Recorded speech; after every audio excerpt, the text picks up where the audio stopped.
Hi, everybody. Welcome back to the Moonlit Library, your home for all things smutty story time. I'm so glad you could join us this week. I am so stoked about this week's book because while last week's is one of my very favorite novels, I know that it is emotionally heavy and it can take a toll. You're talking about a lot of really dark topics that just sort of plunge into the heart. We had a whole slew of triggers that we actually had to sit down and talk about at the beginning of last week's video. This week, we're going to lighten things up a little bit by diving back into the sports romance genre. And I went with a really light-hearted rom-com that features, first off, an absolute golden retriever of a main male character.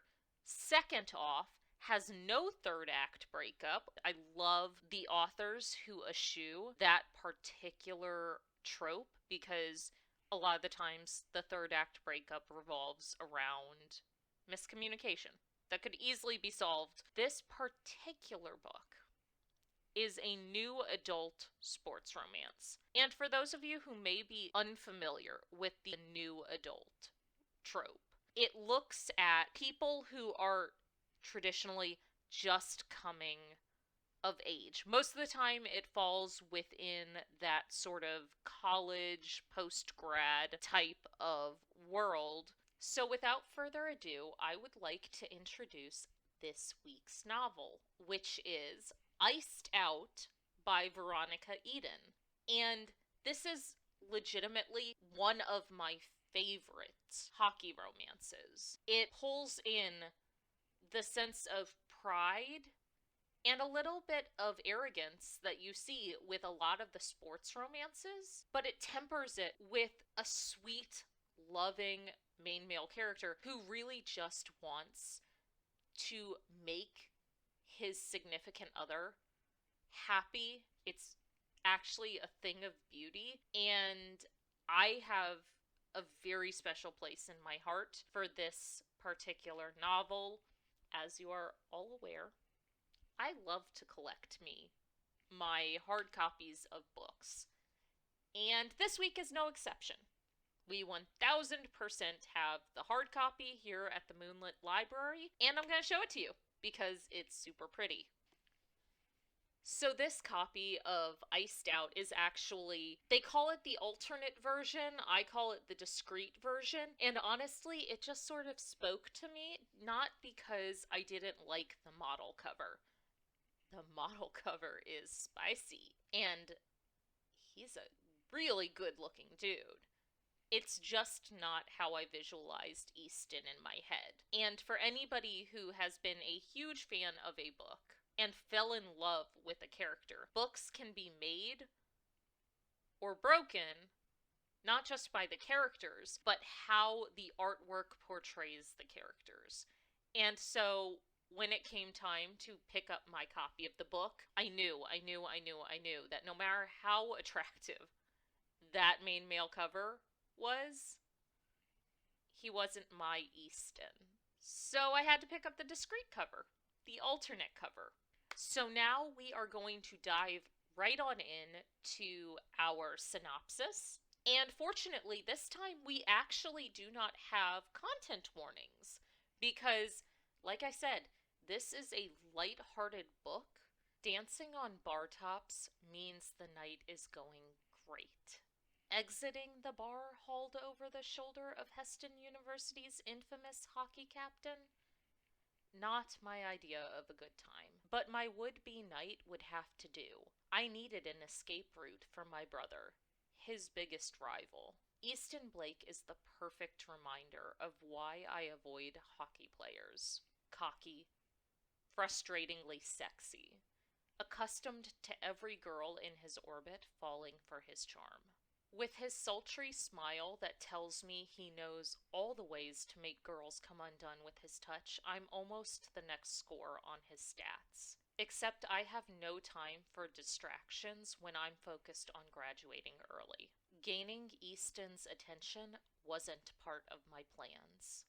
Of course, from the moment he catches me shaking my assets on the bar, he decides I'm his next goal. Instead of sticking to my own rules, I do something I shouldn't. I dare him to try. Easton's never met a challenge he wouldn't accept. He makes it clear he won't be iced out without convincing me to give him a chance. I swore off hockey players for a reason. Can I risk making the same mistake again? Alright, that sounds high drama and pretty low stakes, but the execution of this low stakes, cozy little rom com is so good. You fall in love with Easton and Maya over the course of the story, and you find out just what drives them, and not only that, how deeply they care for and love each other. It's really, really beautiful and absolutely adorable to watch. There are no official content warnings for this particular novel, but I do want to call attention to the fact that this book deals with grief and the death of a close family member. So if either of those things is difficult for you, please feel free to step away, or if you make your way further in the book, then you just need to be cognizant of them and know that you may have some difficulties with those particular chapters. Otherwise, we're pretty even keeled on content here. No stalking, yay! At least not in the traditional dark romance sense. And nothing really truly problematic. Like, this is a fairly breezy read, and it's just there for enjoyment's sake. Chapter 1, Easton. Losing a game on home ice is one of the worst feelings in the world. It's a kick right to the dick, knowing you're down in points as the clock is running out, and no matter how many plays you and your boys try to make happen, nothing is connecting. Even more rage-inducing is when it all goes down against your goddamn rival. Ryan Donnelly's punchable smirk makes my blood simmer while the two of us face off for the puck drop. Ready to dance again, Blake? He taunts. If the NHL doesn't want you, I'd say you have a fair chance twirling around the ice in tights. Magic on Ice is calling your name. This fucking guy. He's been a thorn in my side since junior league. My teeth clench hard enough to send an ache throbbing through my jaw. I won't let him get to me. His game is cockier than ever since he was a second-round draft pick over the summer during the off-season. The only consolation is that the team who picked him hasn't offered him a contract yet. They must want to keep him in the NCAA for further development. I'm still fighting for my dream of being drafted by the NHL. It's the goal I've been striving for as hard as I can. This is my damn year. I'm making sure of it, taking every chance to prove myself. Freshman year, I didn't meet the eligible age requirements. I'm still getting over the fact that no teams bid for me as a prospect during this chance, yet they did for Donnelly. Even though Heston U beat Elmwood in the championship to maintain our school's unbroken streak of winning Frozen Four. Punching this asshole for having a better chance at making it to the pro league than I do won't get me any closer to it. Only an ejection from the game I love more than anything for misconduct. I can't change that he got drafted before me, but I can still beat him here and now. It's the last period. With minutes left to spare, I don't have time to fuck around anymore. We need to put up points against Elmwood University to take the W. It's okay to admit you fantasize about guys in tights, Donnelly. I grin when he jerks his head. Last I checked, you need to sign a contract. Any official offer from Buffalo yet? His gloves tighten on his stick, and I laugh. Don't sweat it, man. You can still make it on a team as a free agent after graduation when their hold expires on your signing rights.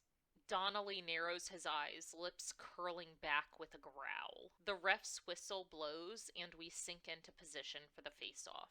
The puck drops to the ice, and our sticks clash together. I win the battle for possession and dart around him. It's feeling good. My line mates are in strategic positions, evading our opponent's defense.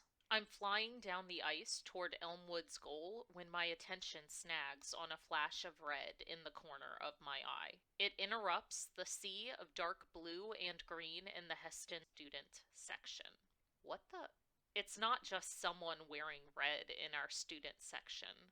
The brunette in the front row is wearing an Elmwood jersey with Donnelly's number emblazoned across her chest. What the fuck? Our eyes meet, and I barely feel it when Donnelly checks my side hard, the momentum slamming both of us against the boards right in front of her.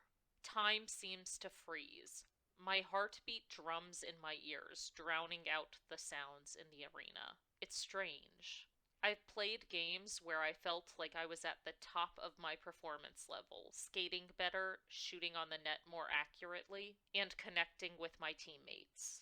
This isn't like that. The audience's energy is something to feed on, but I've never let them distract me while I'm on the ice. Never picked a girl out of the blur of faces in the stands. I need to move. Get Donnelly off me and make this play instead of gaping at the girl who sticks out amongst the Heston fans. Her lips part and form the shape of a name. My attention falls to her mouth. He manages to swipe the puck from me with the tip of his stick and skates away. Fuck! I shove off the boards and dig hard, willing my legs to move faster to get it back. We have to stop him! Get in there! Two of my teammates converge on him. He avoids them one after the other, making it all the way to our end of the ice. My chest constricts as Donnelly slaps a shot on our goal. He's good, but our goalie is better, stopping the puck in its tracks with his leg pads. Our defense picks up the rebound and passes it to the left winger for a counterattack. We have to win this. We lost. Damn it, I mutter on my way out of the showers. My jaw locks, then I let out a heavy exhale to release the tension in my sore muscles, making my way to my spot in the locker room after the game. Despite the shower, the imaginary stench of our failure lingers on my damp skin. Coach already gave us a lecture before he sent us off for the night. We might have gotten our offensive and defensive line chemistry working enough to score a goal in the final period, but all it did was tie us up. Elmwood, Donnelly, lit up the lamp in overtime first, clinching the win. If that girl in the stands hadn't distracted me, the play would have gone differently. The strange moment our eyes met continues repeating in my mind. I shake her from my thoughts and grab the jeans in my cubby. Coach likes us to arrive to games cleaned up, but we're free to leave in casual clothes. Some of the guys are talking while they check out their new bruises and wind down.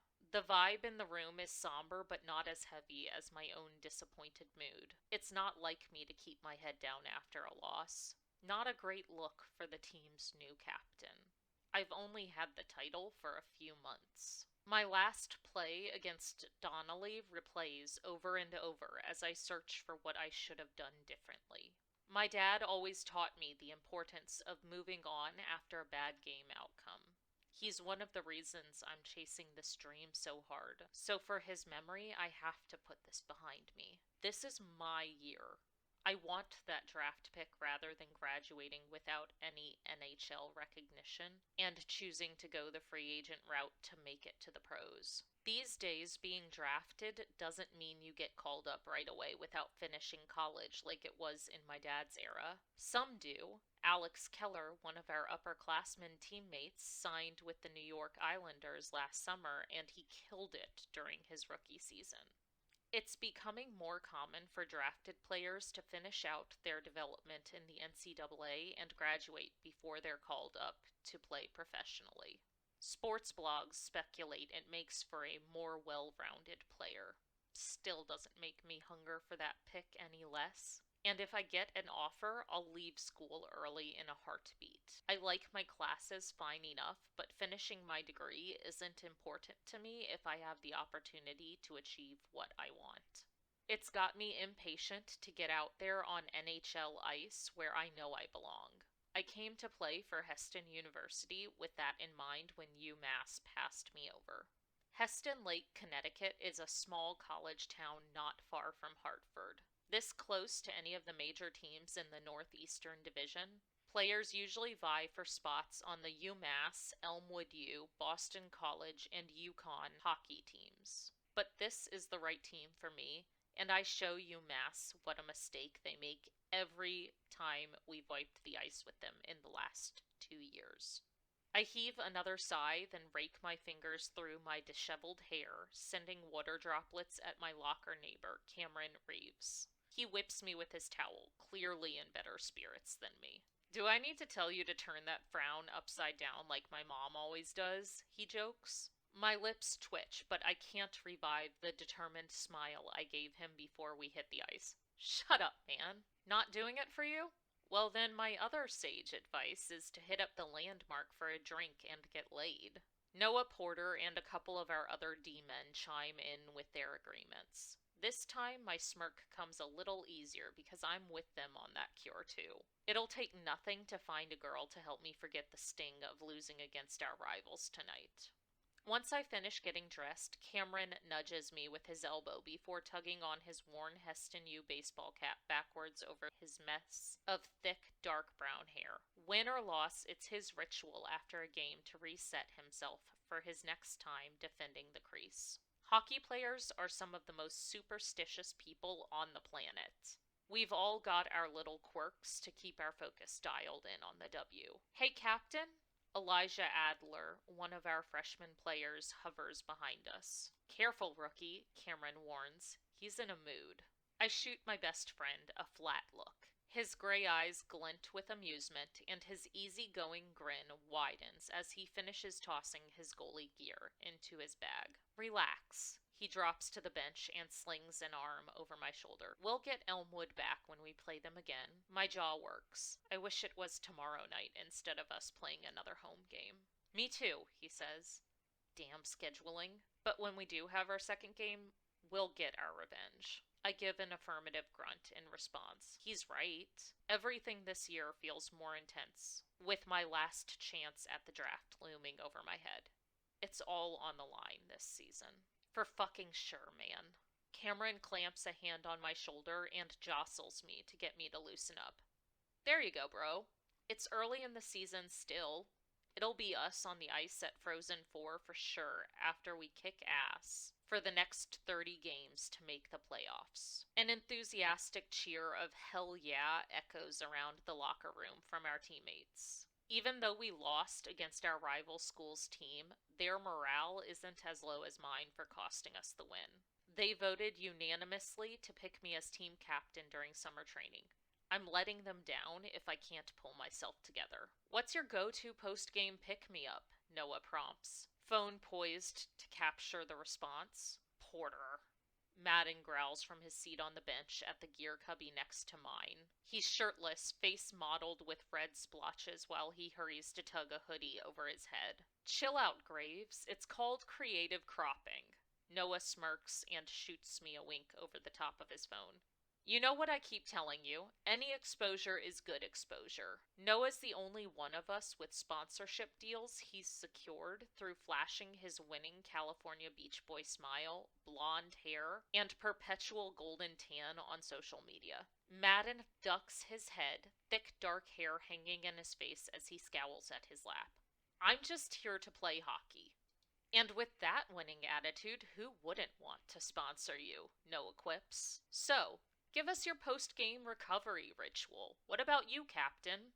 Not right now, I say. Ask us tomorrow. Ruffling my hair, I cast a glance around the room. The whole team is here. None of them have left yet, though Coach Lombard cut us loose. I clear my throat and step to the center of the room, thinking of the things Dad would say to me after a loss that I need to hear myself right now. Don't let tonight weigh on you. A season isn't defined by one game. We've got a long road to go. The guys thump their feet on the floor and clap. My chest tightens as the lingering tension in the room breaks. Let's come back strong tomorrow, I say. See you all there, ready to work. Go Blue! The team shouts our chant as one before they begin to leave the locker room. You coming? Cameron asks. I pause, weighing my options. Is everyone going out? I might head back to the house with anyone who's not.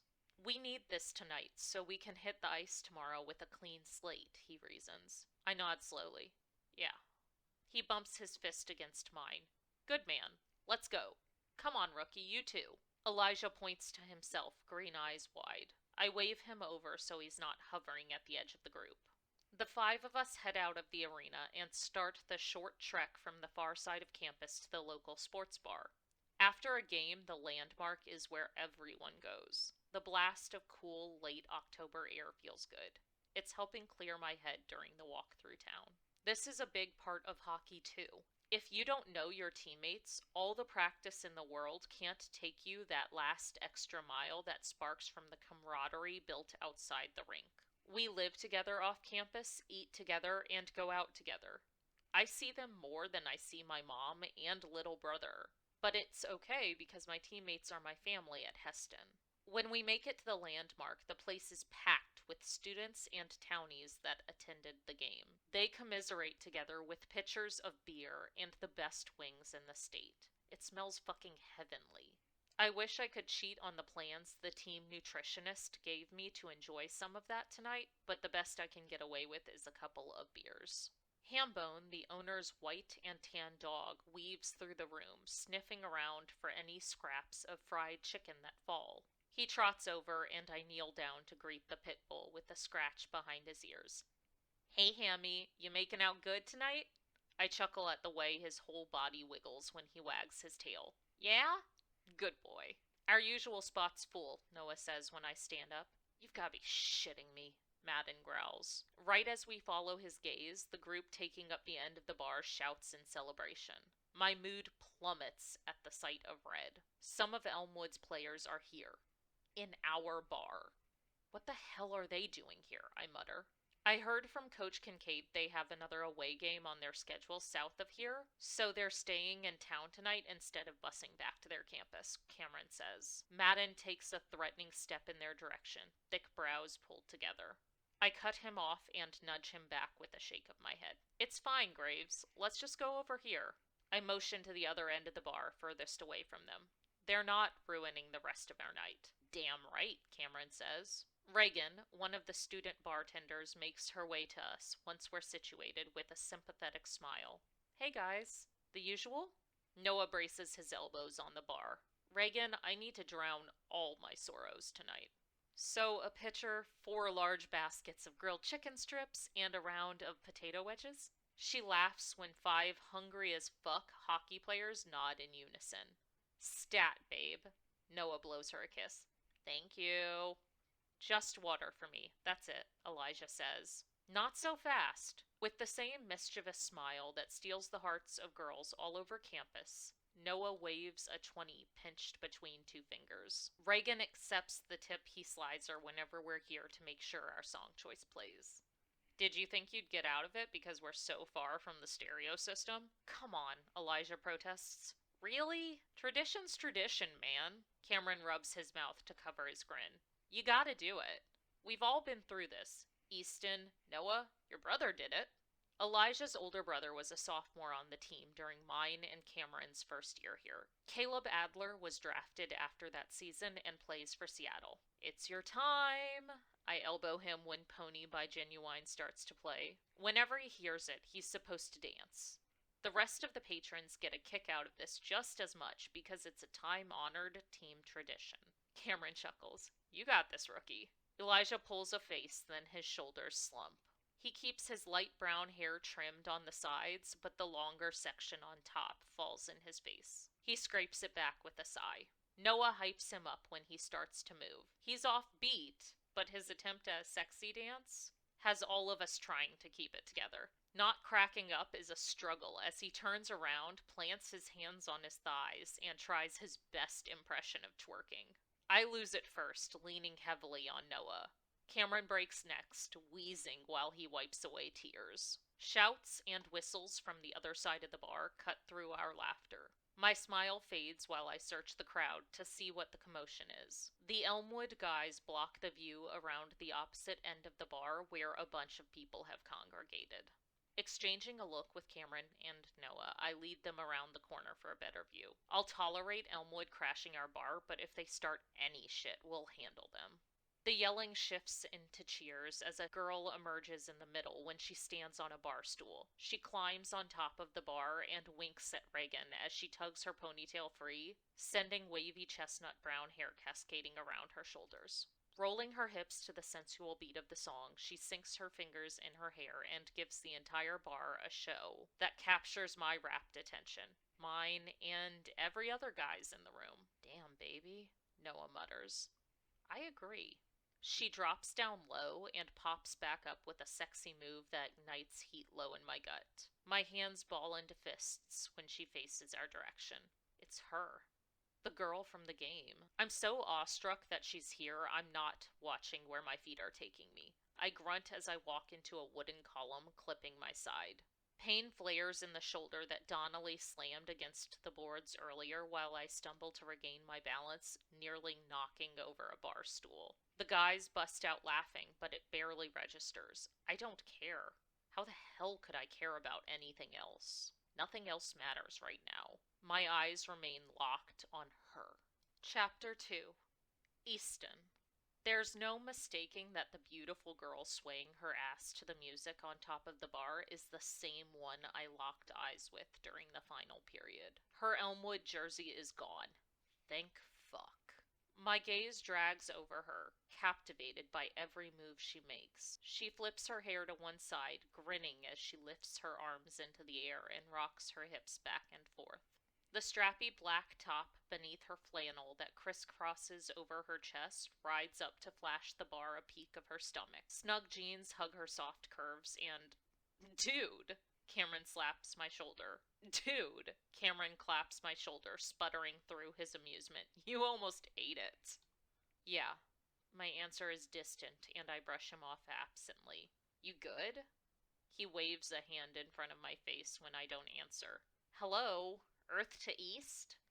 I'm not listening at all. The girl dancing owns my focus. She wore Donnelly's number to the game, but I want her beneath me tonight while I make her scream. Hell yeah, she's exactly the girl I need. Guess I'm finding another lucky lady tonight, Noah says. That gets my attention. I bunch my fists and ride the hot wave of jealousy that slams into me at the thought of her being with him. This is a first. I've never been one to clash with my friends over a girl. A moment ago we were both admiring her before I recognized her, but now I'm gripped by an unfamiliar sense of possessiveness. Noah holds his hands up.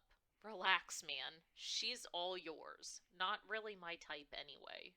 Every girl is your type, Cameron says wryly. He shakes his head. Not my friends' girls. I've never slept with someone any of you have been with. The others follow us over as my feet continue carrying me closer to the crowd watching the girl in the bar. Half of them bob and sway with her, singing the seductive tune as a group. You're missing the show, Madden says gruffly. He grunts behind me as if he's been jabbed in the stomach. Elijah mutters under his breath, Don't say anything or they'll make me keep dancing for the whole song. Noah chuckles. Our captain's found a much more appealing performance. Some guy starts to climb up to join her. She shakes her head with a sexy little smirk and nudges him down with the toe of the knee-high boots encasing her long legs. When another guy tries his luck, she says something to Reagan and accepts the drink nozzle attached behind the bar. Sinking to a low pose as the chorus hits, she squirts him with a quick spray of water, earning the cheers of the rest of the Elmwood players. She's a firecracker. I find myself smiling, my shitty mood over the loss gone. It falls when someone else moves in on her, planting his hands on the bar at her feet. I recognize Donnelly even from the back of his head. I can't hear what he's saying, but it's clear he's bothering her. I'm moving again before I'm aware of what I plan to do. She doesn't listen to him. Rolling her eyes, she moves out of reach. Don't just watch, you numbnuts. She's still off limits. Donnelly searches his nearest teammates' faces. Help me get her down. Another Elmwood player edges closer in my periphery. A muscle jumps in my jaw when I catch the way he looks up at her. Donnelly thinking he can take this girl home is bad enough. Curbing the strong urge to deck this guy for it, I weave through the crowd she drew, intent on making all the Elmwood guys back the fuck off. I catch sight of his name printed on the back of his red warm-up jacket when he pushes past his teammates to get to the bar. Warner. Sounds like Wiener. I smirk, overwriting his name in my head with the fitting replacement. His arm is in a cast from his elbow all the way down. I vaguely recall playing against him last year. It clicks that this guy is benched this season because of it. We reach the bar at the same time. I ignore him for the moment, grasping a fistful of Donnelly's pullover to wrench him away. She doesn't seem interested. I think that's your cue to go. I leave the unspoken before you get punched hanging in the air between us. He gets in my face. No one asked you, Blake. No one had to. It's obvious to the whole bar she's not into you. Satisfaction floods my chest when I give Donnelly a warning shove and earn her attention. Her sensual movements slow in the corner of my eye, though she doesn't stop dancing. Tilting my head to meet her curious gaze, I offer her a crooked smile. These guys bothering you, sweetheart? I can make them leave if you want. Wiener fucks up big time by reaching around me and grabbing at her flannel with his good hand. It causes her to wobble when he tugs. I clamp my fingers over his wrist with a forceful squeeze. Hey, I grit out, that's dangerous, idiot. You'll make her fall. If he doesn't let go, I'll break his other arm to match the one in the cast. He won't ever make it off the injured reserve list after I'm through with him. He shakes me off with a frown and releases her. Step off. I can handle her. Before I get out a response, my mystery girl plants one hand on my head for balance and her boot against Wiener's chest. Actually, you can fuck off forever now, Johnny. There's a hard edge to her fierce tone. She pushes off with her foot, and he falls back a couple of steps, mouth set in a line. If I want to dance on the bar, I will. I don't need Ryan's permission to enjoy myself, and I sure as hell don't need yours. She knows them? I guess that explains why she wore Donnelly's jersey. Irritation simmers in my gut. She might know them, but she doesn't want them harassing her. Stop making a scene and get down, Donnelly argues. He reaches for her. I shove him back again, blocking him by standing between him and the bar. Try that again and I'll lay you out flat on your back, asshole. She said no. He stares at me with his features twisted in a mix of disbelief and anger. I smirk when I catch sight of my teammates squaring up behind him. They've got my back. We're not on the ice now, Donnelly. The warning is evident in Cameron's words. You won't get any more cheap shots in. Says the losing team, Wiener replies. Noah eyes the cast. Didn't see you out there, pretty boy. Best pipe down. Pretty boy? You wanna go? I'll still kick your asses. Wiener, no fucking way am I ever calling him anything else again, takes a threatening step towards my teammates. His buddies hold him back with placating protests. While my friends distract Elmwood's team, I turn my attention back to my mystery girl. Feel like getting out of here? I ask. She stares at me for so long, I believe she's gonna turn me down. Her gaze bounces between me and the guys arguing behind me. Finally, she nods.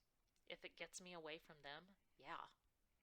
I offer her my hand. She holds out on me for another beat, scrutinizing me before she slips her hand in mine.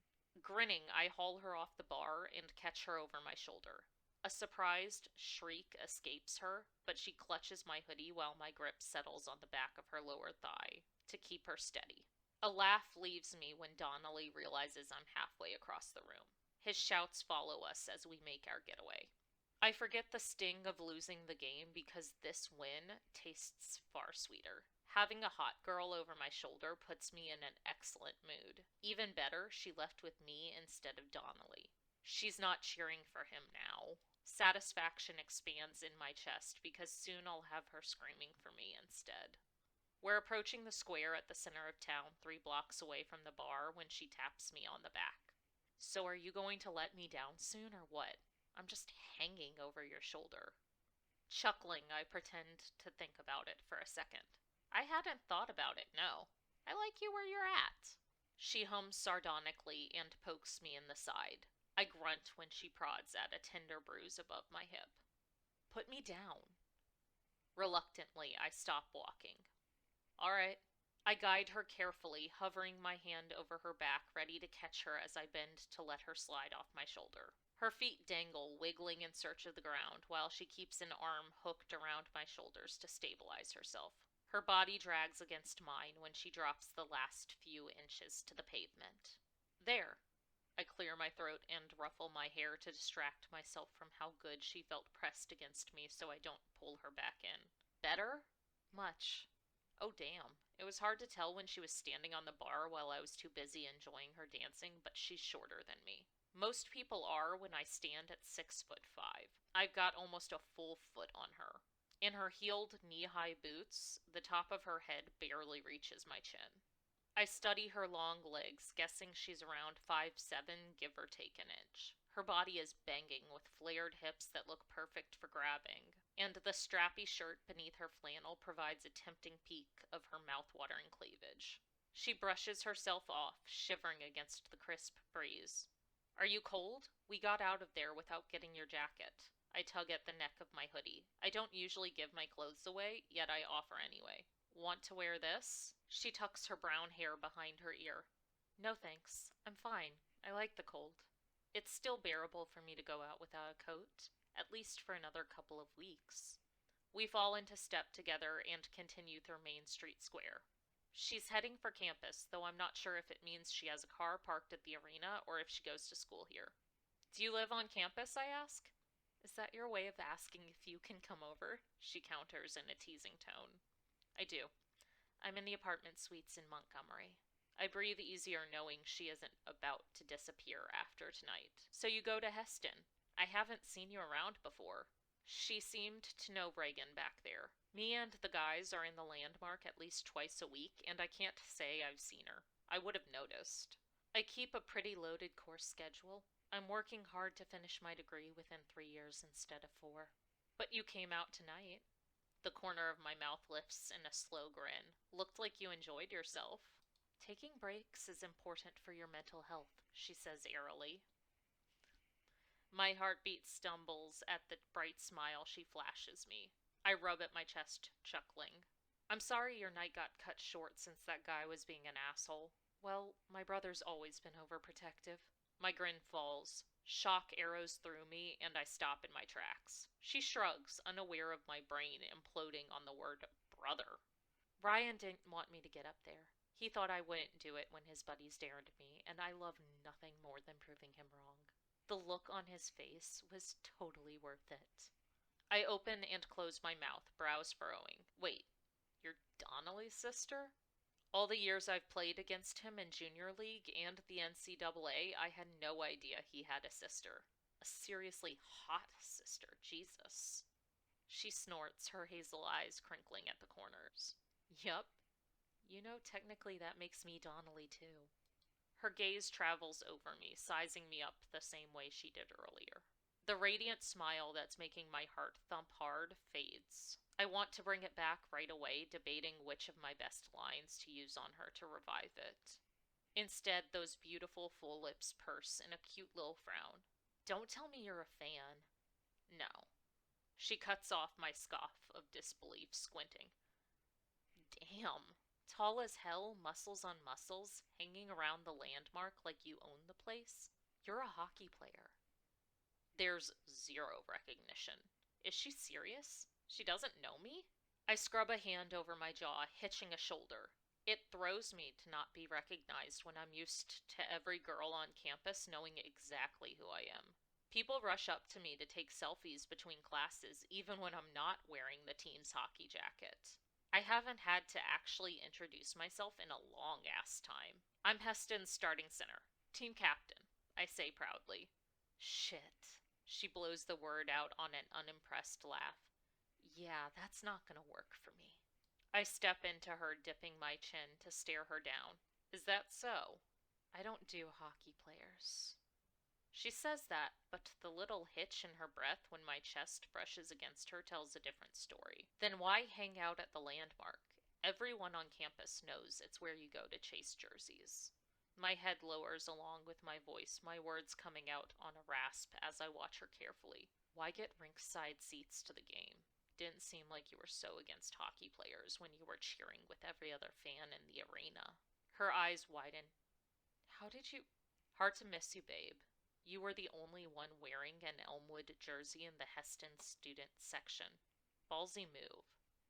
Red looks great on you. I swipe my tongue across my lower lip. Bet you'd look even better in blue and green. Her eyes glimmer beneath the glow of the lamp lighting the path, and she puts on an innocent expression. I do happen to look great in those colors, but I don't cheer for the Heston Knights. The thought of her in my jersey crosses my mind, rewriting what happened at tonight's game to have her in the stands, wearing my number instead of her brother's. You're the reason I got checked before your brother stole possession of the puck from me. So you're not as much of a hotshot player as you think. Heston lost to Elmwood tonight. Another smirk curves her full lips. Instead of pissing me off for ragging on my game, heat pools low in my gut. What the hell? Usually the girls I talk to go for a flirtatious approach, like getting into my pants is already a done deal, when they lean in too close to tell me what a big fan they are. Everyone on campus worships the ground I walk on, but not her. This beautiful girl insults me, and it turns me on. I trace my bottom lip with the tip of my tongue, confused by how refreshing I find her. Refreshing and seriously hot as fuck, with that exasperated, mildly amused tilt of her tempting lips.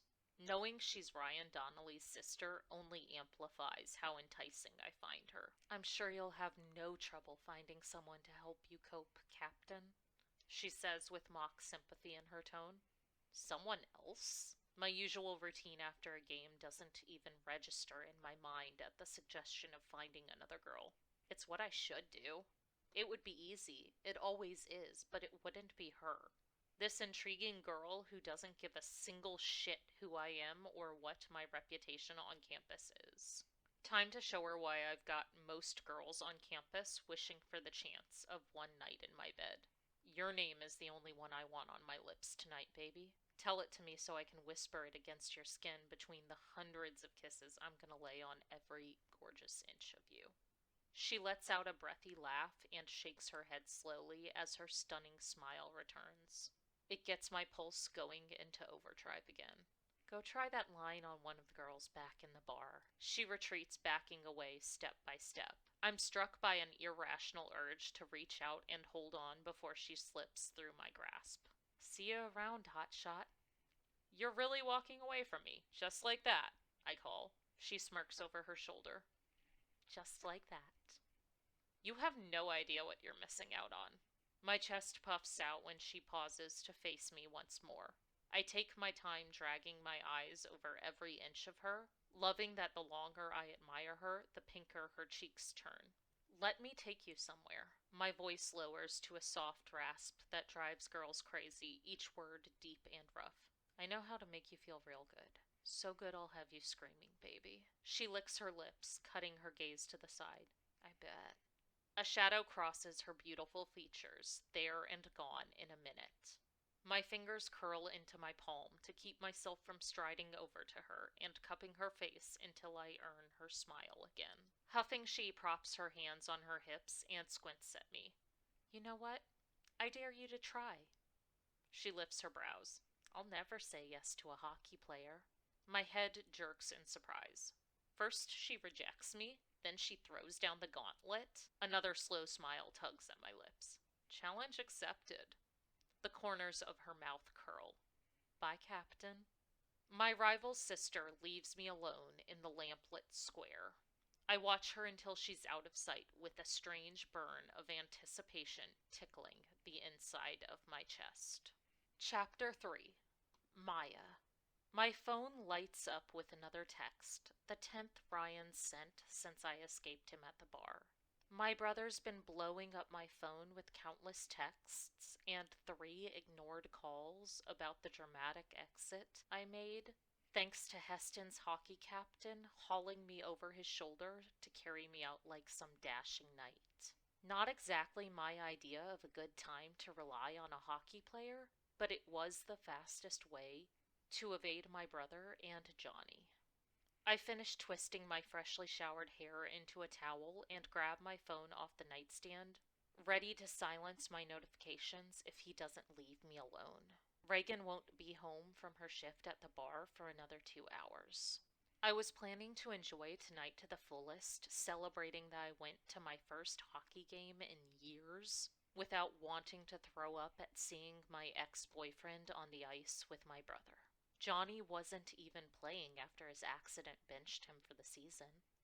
While Johnny's mere presence still causes an uncomfortable knot to tangle in my stomach and my heart to splinter with fractures that throb with the old ache of his betrayal, I made it through the game I used to love without my anxiety winning.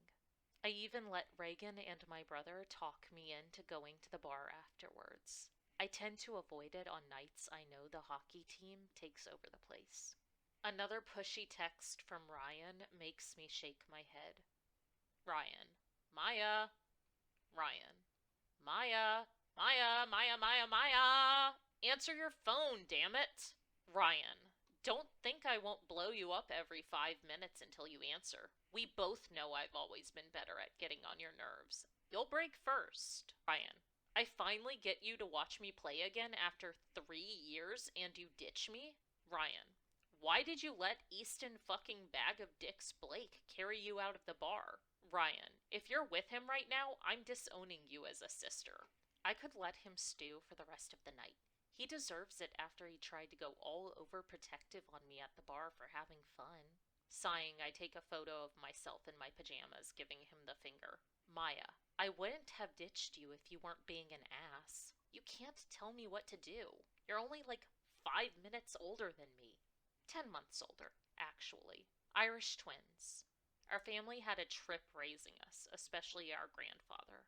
Ryan's older, but I've always felt like I'm the more responsible sibling. By high school, we were in the same grade because I tested into his year. We used to be so close growing up. For the last 2 years, I've distanced myself from hockey. After his big NHL draft moment over the summer, I agreed to go to the game tonight so I wouldn't miss my last chance to see him play my college before his professional career. Ryan doesn't respond for several minutes, then sends a thumbs up emoji as his only apology. Dick. I scroll back through the messages to the one that gives away my Heston Knight's name. Easton. I murmur. I wasn't sure at the bar if he was a hockey player or not. He's built like one, tall and strong enough to throw me over his shoulder and carry me for 3 blocks with ease. I might have a soft hourglass figure, but I'm not exactly willowy. Mom used to say the Donnelly women are built solid with curvy hips and generous chests. My face tingles with warmth, remembering the feel of every firm muscle of his body when he set me on my feet. He had the attitude down too. I swallow thickly and clamp my thighs together to chase away the unwelcome throb of heat while picturing the sultry look he served up, the one that almost made me the next score on his stats.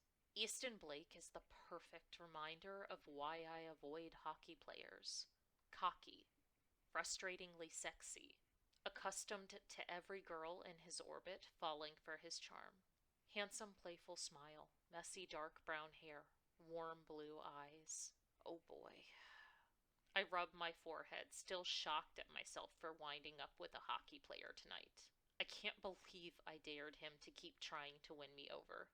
There's no way I'll ever give in, yet part of me wants to see how hard he'll work for it.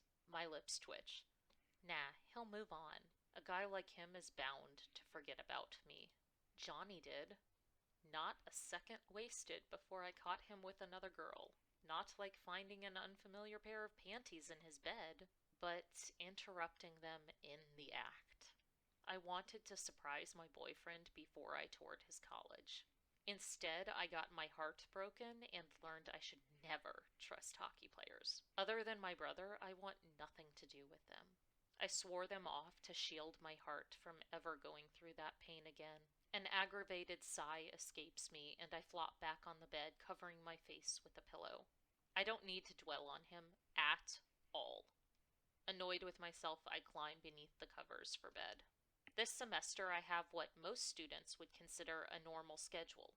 It's a blessing and a curse because I'm not keeping myself as busy as I have the last 2 years. Without the extra classes and assignments to distract myself, all the things I try not to worry about rise to the surface. At least winter break is soon. That means I get to visit Grandpa in person. I wait all year for the short amount of time I grant myself to go home. Since I started at Heston University, I've been nose to the grindstone. The intense course load that comes with racking up enough credits to complete my degree a year early is hard work, but worth the summer semesters and crammed schedules from the last 2 years. This semester is the first one where I feel like I can breathe. It's weird after piling on credit hours to have such a light class schedule. I'm glad I got as many course requirements as I could out of the way. From here on out, it'll all be smooth sailing to finish my studies next semester. It's all so Grandpa can see me graduate from college. My throat closes over for a brief moment. In my senior year of high school, his health took a really bad turn and he hasn't fully recovered, according to Mom and Dad's reports about his physical therapy and doctor's visits. Winter break can't come soon enough. When my phone vibrates with a notification 10 minutes later, I assume it's Ryan texting me again. Time to silence my notifications. It's an unpleasant surprise to find my ex's name on my screen. Johnny. You shouldn't have left. Come back to the bar so we can catch up. Johnny. I missed you. Ugh. No way. I grimace at the slimy sensation his message causes in my stomach and glare at my phone. Asshole!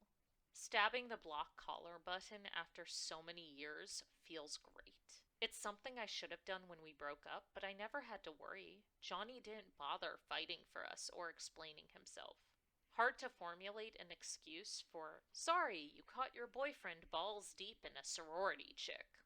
He was my first and last hockey player boyfriend. I swore I'd never fall for another self-absorbed jackass like him. He's also the only serious relationship I've had. At least it was for me. Considering he was cheating on me, things were probably never serious for him. The few other guys I've dated either couldn't handle my lack of availability or fizzled out because I wouldn't let my guard down for any true connection to develop. What sucks most of all is the wedge the breakup drove between me and my brother. I never told him why I ended things with his friend and teammate because something Johnny said when I told him we were done stuck with me. You think Ryan doesn't know what's up? Every player messes around.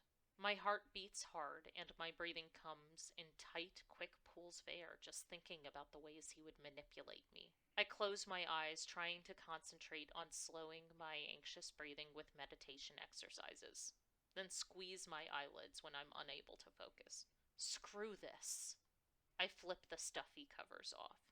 There's no way I'll be able to sleep. So much for my wins tonight.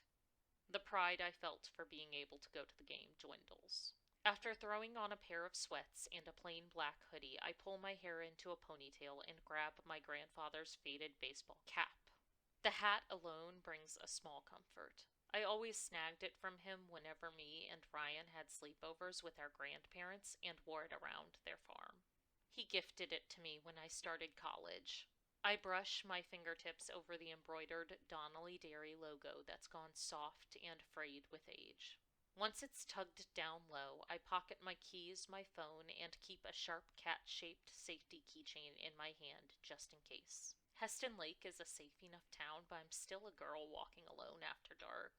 There have also been a few reports of break-ins around campus. When I'm too wound up, I have to move. The jittery sensation that vibrates in my muscles is too impossible to shake without going for a late-night walk to clear the racing thoughts from my head. I hate it when my brain won't just shut off. In the moment, I'm fine. Then I end up overanalyzing if I said the right thing or acted weird. This is the only way I've learned to cope, so I don't spend a sleepless night of tossing and turning, laying in bed alone with my anxiety picking apart every memory on loop. On my way out, I text Reagan to let her know where I am and turn on location sharing so she'll be able to track me. We've always got each other's back. Most of campus is quiet after midnight, with a few stragglers here and there.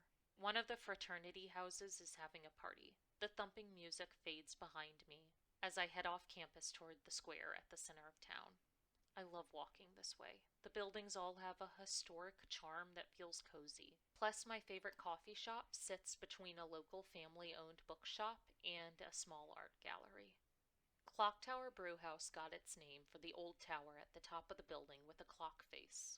There are photos inside the coffee shop from the town's records showing the different uses for the building through the years dating back almost to colonial times. My head feels clearer already. As I reach the end of the block, a cat emerges from the shadows and meows at me. I grin. This is even better than my walk. Hi, kitty, I whisper. Approaching slowly so I don't startle it, I crouch down with my hand outstretched. The cat sniffs me briefly before purring and rubbing against my hand. My mood perks up as I stroke its soft fur. No collar. Are you a stray? I laugh at the sound it makes in response, like we're having an actual conversation. You're definitely well fed. Look at your belly. The cat flops to the pavement and rolls on its back, wriggling back and forth. I can't resist taking out my phone to snap a few photos. Animals? 100% better than people in most cases. I could pet you all night. Everyone at Marywood Farms would love you. I'll show them your picture when I go in for work this week. I've always loved animals, but it was my grandfather who made me understand how therapeutic they can be. It's why I've built my psychology and physical therapy degree around animal-assisted therapies. Part of that is thanks to Marywood Farms, a wellness and rescue farm that offers a variety of animal activities. The cat's ears prick, then flick in the direction of the houses on the street connected to the square. I think I hear someone calling for it and shaking a food bowl. The cat twines around my leg before bounding off. Feeling much better, I cut my walk short and head back towards campus. Alrighty, that completes our first 3 chapters of Iced Out. In these first 3 chapters, you see sort of an earnest playboy version of Easton.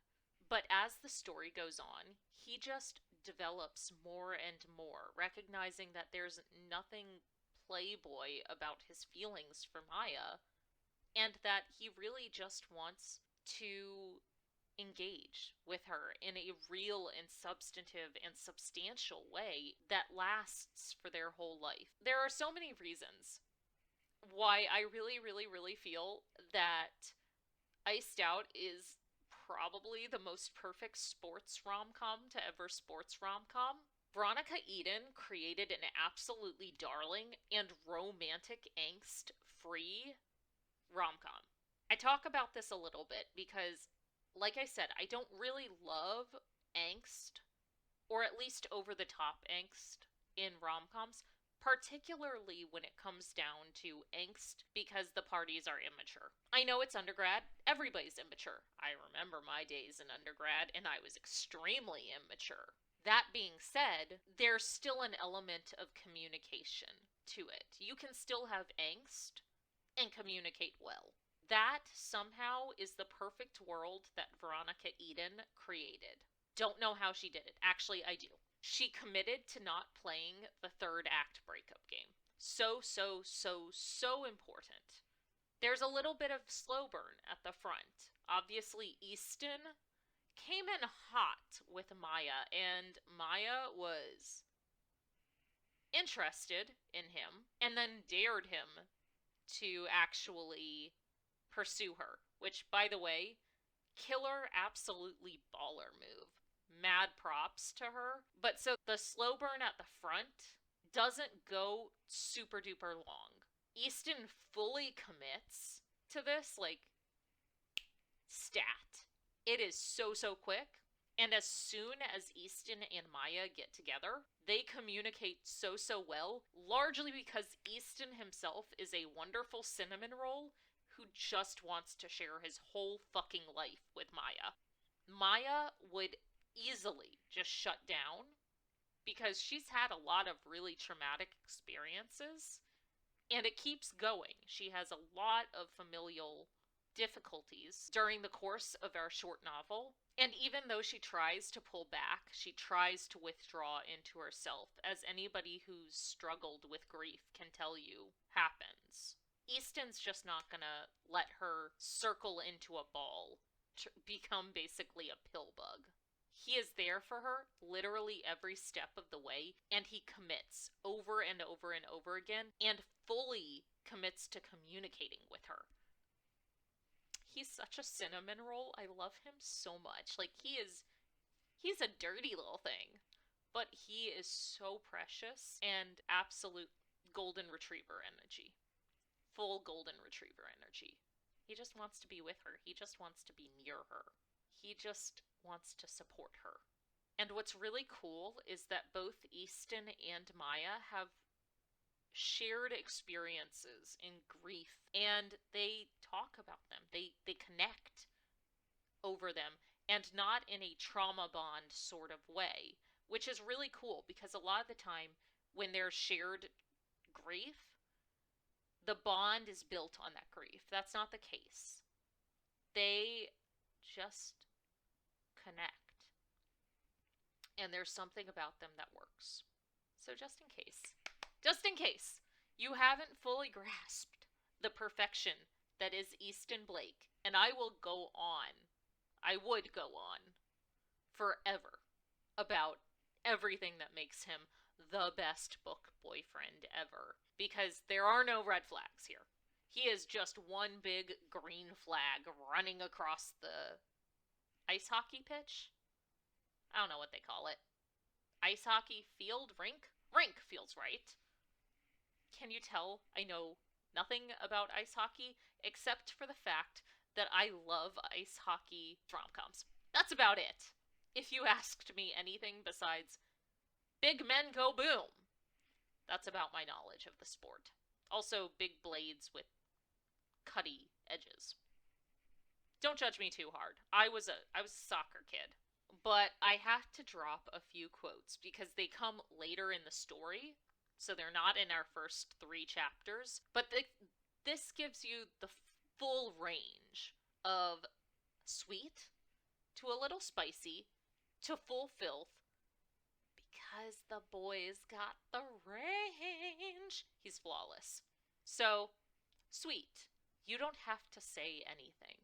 I just want you to know that I'm all in with you. This isn't just for fun while I'm in college. You're my forever. He's so perfect. I love him so much. Lil Spicy. If you still want this in the morning, you're mine. I don't want to rush you. You're not some dare to win, Maya. You're the whole damn package for me. Easton Blake drank his fucking respect women juice, and that's what we're all about at the Moonlit Library. You'll have seen a pretty consistent trajectory of men who respect the fuck out of the women in their lives. Just perfect execution. And P.S., she really wanted to hop into bed with him on that quote, and he's the one who slowed it down and went, hey, you had a really bad evening. Let's wait and unpack it. And if tomorrow you're still interested, yeah, we're on like Donkey Kong. I'm so sorry for that, y'all. That was grotesque, but accurate. And our full filth, because our boy's got a mouth. I can't let you in here like that, sweetheart. Not while you're wearing our rival team's jersey. Take it off, or I'm taking it off for you and burning it in the fire pit. One way or another, that jersey's coming off, baby. I have so many feels about this book. Iced Out put Veronica Eden at the top of my must-buy list. because I enjoyed every single second of it without fail. It was totally enjoyable and absolutely what I needed to lighten it up after coming off a really, really dark novel. So if you, like me, are really intrigued by the everything about Easton Blake and you want to hear more about Maya and his relationship, go check out Iced Out. You can find it on Amazon. It's also available through Kindle Unlimited. There are also signed editions available through Veronica Eden's website as well. And I have to do a really quick plug. As you know, I love me some paranormal romance. She goes by the pen name of Luna Lark for her paranormal romances, and she is releasing her new book, Alpha's Burden, really soon. She actually just posted announcements for ARCs, advanced reader copies, if you're unfamiliar with the term, about 3 days ago. So if you're interested in that, you can hop on over to Instagram, where she has the link available to sign up for ARC and PR boxes. I hope you all enjoyed Easton Blake and Maya Donnelly as much as I do. And I hope you all will take the chance to go check it out and give it a full read through. Thank you again for joining us. If you want to keep seeing these videos, please feel free to subscribe. Our May is looking incredible, and we just had a new author agree to participate in Smutty Storytime, so we're going to be seeing some fun, fresh new faces. Thank you all so much, and I hope you loved Iced Out just as much as I did.